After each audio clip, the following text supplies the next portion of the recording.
7:44 right now. If you are ready to ring in the new year with a whole new you may have some trouble keeping that weight off. You might. We are joined by Adrienne Raimo from One Bite Wellness. She is going to tell us how to stay on track in 2015. It's possible. It's possible. Okay. And I have to say, we need it. The two of us. I'm including you in. Well, everybody usually wants to make some change. And it's because you said it. So where do we even begin if we're thinking about our goals and keeping them? What do you suggest? I would start with figuring out why you want to make the change and whether it's more of a what I call external cue. If you want to lose some weight before your niece's wedding in March, you might have that, oh, I need to get there by this date, but you're doing it for a very short-term type of goal versus more of an internal or intrinsic goal of, I want to feel better, I want to have more vitality, how am I going to get there? And that is going to help keep you committed to your goal too. Another thing is SMART goals. So most people know what SMART goals are, but basically it's S is the specific part, M is measurable, the A is achievable, then R can be relevant, and then also timely. So instead of saying, I want to eat better, what does that mean for you? Does that mean you're eating a green every day? Does that mean you're eating according to the rainbow during the course of the week? And where do you start putting that in? It might be blueberries for breakfast on Tuesday morning, or mustard greens in your crock pot on Tuesday night. So where do we begin? Let's start with what you have here, to get us along our way. I think starting to change your environment is the key part. So if we want to start down here, one of the easiest things to do in the mornings is to have everything set up for you prior. So the night before, whether you're packing your gym bag and making your lunch, you can also put out your chia seeds and have your lemons ready to be squeezed, or your grapefruit or oranges if that's what you prefer. You could even make it the night before, so all you have to do, shake it up and take it with you in the car in the mornings.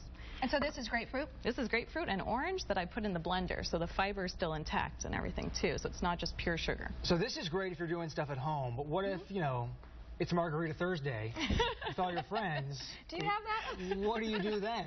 You have to make a plan. If you know yourself well enough to say, oh, I know I'm going to get the nachos, and usually I have 3 margaritas, what you could do before and start thinking about, well, let me take a look at the menu. What is a healthier choice that I can make that's still going to give me the things that I want, but also not help me go over the edge? So know what you're going to order before you even get there. Ideally. Even the case with restaurants. If you know that you're going to a certain restaurant, there's nothing preventing you from getting online and saying, I'm going to have this and this, rather than waiting until you get to the restaurant when you're going to be so hungry you don't care anymore and you'll eat whatever's not nailed down. Okay, what else have you brought here for us? These are some other ideas.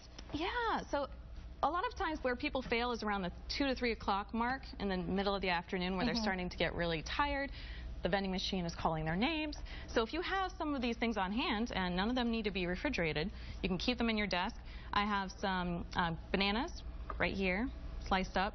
These guys are almonds and walnuts, and you just make your own trail mix. If you want some hazelnuts in there or some cashews, that's fine too.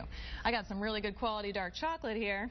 It's 85%. Most people can't really handle this, but I would say work your way up. If you're going from the Hershey's milk chocolate, go to 70%, 75%. Dark chocolate tastes very different than regular chocolate, if you've never had it. But it's so good for you. It has antioxidants and minerals, and it fills you more than eating like 20 or 30 of the small things. And then I brought some dates, which you can stuff with some peanut butter, or one of my favorites is the chocolate hazelnut, because it tastes like Nutella, but it's healthier. So. I like that. Are you allowed to cheat, though, at any point during this? You can plan your treat days. That's what I do. I plan for a treat twice a week, and then the treats can be anything. So I might count this as a treat, or I might decide that I want Jenny's ice cream, and I eat that. And no guilt for your shame, because 90% of my diet is pretty good.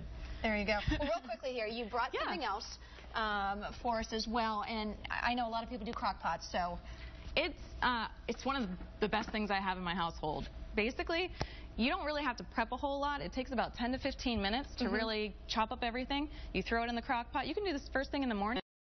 Head out to work, you come home, the aroma that hits you is so much better than the aroma that hits you from a bag that you're opening from McDonald's, in my opinion.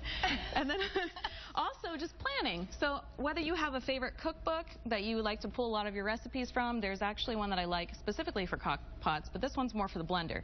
So you can make your smoothies, you can make soups, juices in here, and I just refer to this a lot. And it's a great way to make your menu plan during the week and say, okay, I'm going to do this awesome smoothie for breakfast, and I'm going to do a lentil soup for dinner, and everything's planned out. That way you can't fail. So planning is the key. I think so. Adrienne Raimo, thank you so much for coming in. Thank you. Advice. Oh, thanks so much. Good luck. I have to tell you, though, Adam had a banana, so he was good. Phil, what'd you have for breakfast? Pop-Tart. Sorry. Tell me these things. I know.